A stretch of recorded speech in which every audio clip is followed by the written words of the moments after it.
اچھا، مولانا فضل الرحمان نے بھی ایک بات کی، انہوں نے کہا ہے کہ جوائنٹ ایکشن کمیٹی کے ساتھ مذاکرات کر کے معاملات کو سلجھایا جا سکتا ہے۔ جی بالکل، پہلے بھی سلجھایا گیا تھا، اور کوئی ایسے بڑے مذاکرات نہیں ہیں، کوئی ایسی بڑی بات نہیں ہے۔ جو آپ نے وعدے کیے ہیں وہ سائن ہوئے ہیں، میں نے خود وہ کاغذ دیکھے ہیں، 3 صفحے ہیں، اس میں شاید 20 لوگوں کے سائنز ہیں۔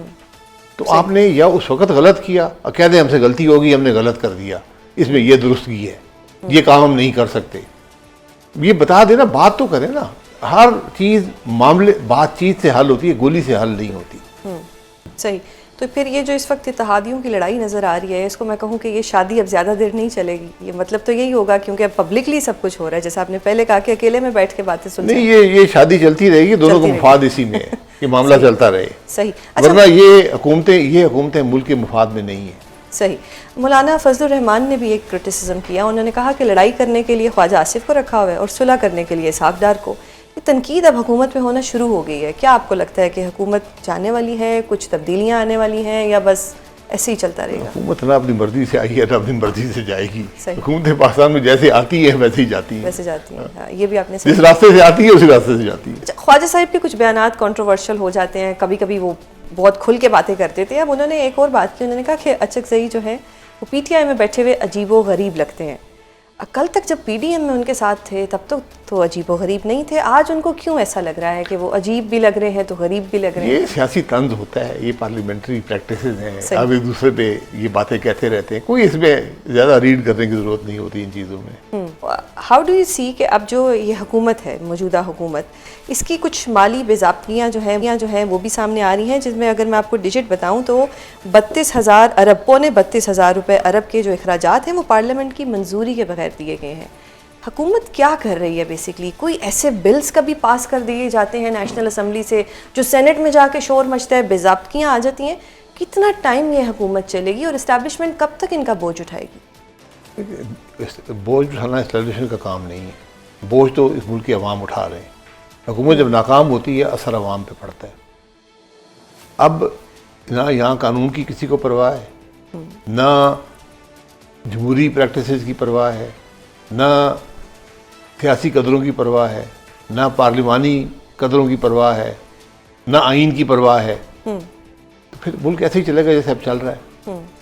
یہ آج پاکستان میں جو حالات ہیں یہ بدترین مارشاء اللہ میں بھی نہیں ہوتے، وہاں بھی کچھ ضابطہ ہوتا ہے، یہاں کوئی ضابطہ نہیں ہے۔ آپ جو سڑک مرضی بند کر لیں، جس سڑک پہ مرضی بیٹھ جائیں، آپ جہاز خرید لیں، آپ گاڑیاں خرید لیں، کوئی پوچھنے والا نہیں ہے۔ جہاز آ کے جا کے گلے تو پڑے گا، جب فائلیں بنیں گی فائلوں میں تو کوئی لکھا جائے یہاں گا۔ کس کے خلاف فائلیں بنی ہیں؟ یہ تو باتیں ہیں نا کہ لیکن ہوگا۔ سیزن 2 تو سر سب کا آتا ہے، زرداری صاحب بھی جیل میں رہے، عمران خان صاحب بھی رہے۔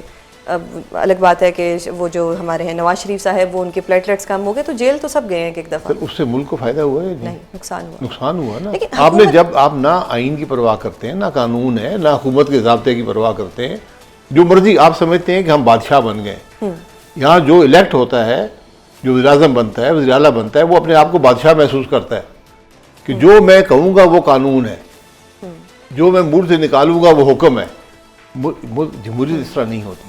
اچھا سر، جو ہمارے پرائم منسٹر صاحب ہیں انہوں نے بھی اپوزیشن کو دعوت دی کہ آپ آئیں ہمارے ساتھ بیٹھیں، میثاق جمہوریت سائن کریں۔ خواجہ آصف صاحب نے بھی یہ کہا کہ میثاق جمہوریت کو لے کے چلیں۔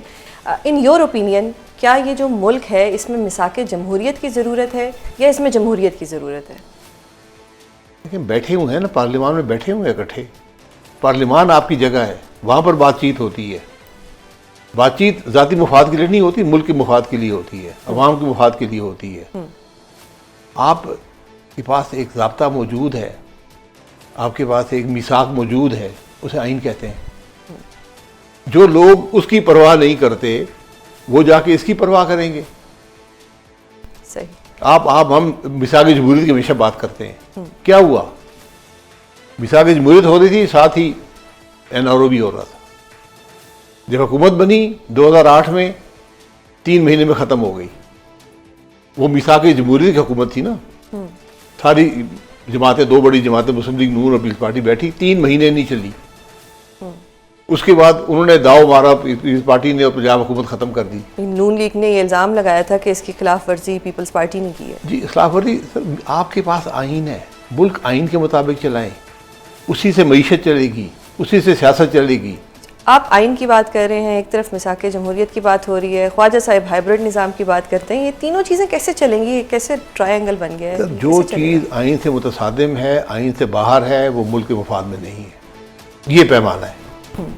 قومی حکومت کی بات ہو رہی ہے، کس طرح سے دیکھتے ہیں اس کو کہ کیا کوئی قومی حکومت بن سکتی ہے؟ کوئی یہ قومی حکومت ہی ہے نا، یہ باہر سے تو نہیں آئے ہوئے، اسی قوم سے ہے۔ اسی قوم سے حکومت قومی حکومت کیا بندر بانٹ کریں گے وزارتوں کی؟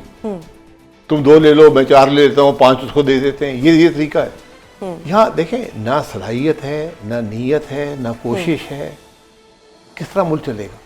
میں نے قومی حکومت کا اس لیے کہا کہ قومی حکومت میں اپوزیشن نہیں ہوتی، ساری جماعتوں کو ایک شیئر دیا جاتا ہے، تو اگر یہ کانسیپٹ آگے چل کے آتا ہے تو ڈو یو تھنک کہ یہ کام کرے گا؟ نہیں چلے گا، نہیں چلے نہیں کرے گا۔ یہ دیکھیں، صرف اپوزیشن جمہوریت میں 2 فریق ہیں، ایک حکومت ہے، ایک اپوزیشن ہے۔ ان کی وہ آپس میں ان کے کیا تعلق ہے؟ یہ پارلیمانی قدروں میں ہے، یہ جمہوریت میں ہوتا ہے کہ بات سنتے ہیں، اس پر سوچتے ہیں، ڈیبیٹ ہوتی ہے، آبجیکٹو ڈیبیٹ ہوتی ہے، بھئی یہ ٹھیک کہہ رہا ہے، غلط کہہ رہا ہے، کیا کر رہا ہے، اس کے بعد آپ فیصلے کرتے ہیں۔ یا آپ رات کے اندھیرے میں آئین بدل دیتے ہیں، آپ رات کے اندھیرے میں بغیر پارلیمان میں ڈیبیٹ ہوئے آپ بجٹ پاس کر دیتے ہیں۔ ایگزیکٹلی۔ پھر آپ کہتے ہیں میثاق جمہوریت کر لو، میرے ساتھ بیٹھ جاؤ، پھر بیٹھ کے کیا کریں گے؟ جو نظام ہے اس کی تو آپ کو پرواہ ہی نہیں ہے۔ عباسی صاحب، کیا نظام ہے کہ اپوزیشن کے اپنے اندر ڈویژن ہے، اتحادیوں کی بھی کچھ نہیں نظر آ رہا کہ آگے چل سکیں گے؟ میں نے جیسے کہا ان کی شادی ختم ہوتی نظر آ رہی ہے، نظام کیسے چلے گا؟ ملک کیسے چلے گا؟ یہ شادی وہ ہے جس سے طلاق ممکن نہیں، اس کی ممکن نہیں، پھر ہوگا یہ کیا؟ جڑے ہوئے آپس میں وہ تو پھر اپوزیشن بھی تو کوئی ہوگا کردار کیا؟ نہیں ملک کی حالت دیکھ لیں، یہی ہوگا جو آج ہو رہا ہے۔ تو پھر ہم کیا کریں گے؟ مطلب ینگسٹرز کیا کریں گے؟ آپ پوچھیں باہر جا کے، ہر شخص مایوسی کا شکار ہے۔ آپ کیا کریں گے؟ عباسی صاحب، آپ ہمیں آپ سے بھی ایک امیدیں ہیں، توقع ہیں کہ آپ لوگ کچھ کریں۔ بھئی ہم تو بات ہی کر سکتے ہیں نا، ہم تو پارلیمان میں نہیں، ہم بات کرتے ہیں، آپ کے پاس آئے ہیں، یہی بات کرنے آئے ہیں۔ آپ نوجوانوں سے ملیں یہاں پر، ہم یونیورسٹی میں جاتے ہیں، ان کی بات سنتے ہیں، ہر شخص یہ سوال کرتا ہے کہ میرا مستقبل کیا ہے، ملک کیسے چلے گا، چل سکتا ہے یا نہیں چل سکتا، مجھے نوکری ملے گی نہیں ملے گی، میرا کاروبار ہوگا یا نہیں ہوگا۔ یہ مسائل ہیں، اس کی کسی کو پرواہ نہیں ہے۔ نوجوانوں کو موبلائز بھی تو کرنا ہے نا sir, they need your voice, they need your supervision, they need a call from you. کس طرح سے ہوگا پھر سر یہ؟ وہ کال ہم کیا کال دیں گے؟ وہ تو سوال ڈائریکٹ سوال کرتے ہیں کہ میرا مستقبل کیا ہے، یہ میرا آپ بھی لوگوں نے سوال ہے۔ کیا کیا ملک کے ساتھ، یہ سوال ہے آج نوجوان کا۔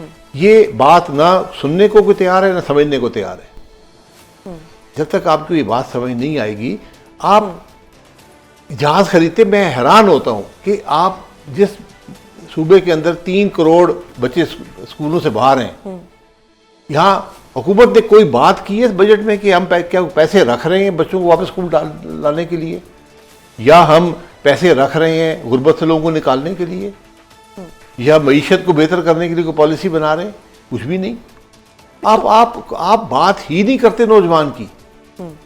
آپ جو کچھ حکومت آج کر رہی ہے، اس کے بنیادی ذمہ داری ہوتی ہے کہ نوجوانوں کو بہتر مستقبل دے، جو نظر نہیں آ رہا۔ جو نظر نہیں آ رہا، سوچ ہی نظر نہیں آتی۔ تو پھر ناکام تو سیاست دان ہوا نا، چاہے وہ کسی بھی پولیٹیکل پارٹی کا ہو۔ اگر پاکستان کی ساری ایک آپ ہسٹری دیکھیں تو یہ تو پھر یہ اسی طرح چلتا آ رہا ہے۔ آج ناکامی تو پھر اسی کی سیاست دان کی ہے۔ ناکامی ہی لیڈرشپ کی ہے۔ ٹھیک کیسے ہوگی عباسی صاحب؟ ٹھیک یہ اسی کا تو جواب چاہیے۔ ٹھیک آپ نے کرنا ہے، مجھ سے آپ جواب چاہتے ہیں، 3 فیئر الیکشن کرانے پڑیں گے۔ فیئر، یہ آپ کو تکلیف برداشت کرنی پڑے گی، 15 سال کی تکلیف ہے، ایک دن کی اینڈ نہیں یو ہے۔ بلیو کہ فیئر الیکشن ہوں گے؟ کیونکہ پی ایم صاحب تو گلہ کرتے ہیں کہ جی اگر 24 کے الیکشن کی بات کرو گے تو پھر 18 کے الیکشن کے بھی ہوگی۔ سر اگر ماضی میں جائیں تو 18 میں چوری ہوئی تو 24 میں 24 ضروری تھی چوری کرنی۔ Yes. میں یہ کہہ رہا ہوں نا، اگر آپ 3 فیئر الیکشن کرا دیں، بڑی تکلیف ہوگی، لوگ شاید غلط فیصلہ کر لیں، کسی جھوٹے نعرے میں آ جائیں، اس کے بعد وہ تکلیف جب برداشت کریں گے، اگلے دفعہ کو ووٹ نہیں دیں گے۔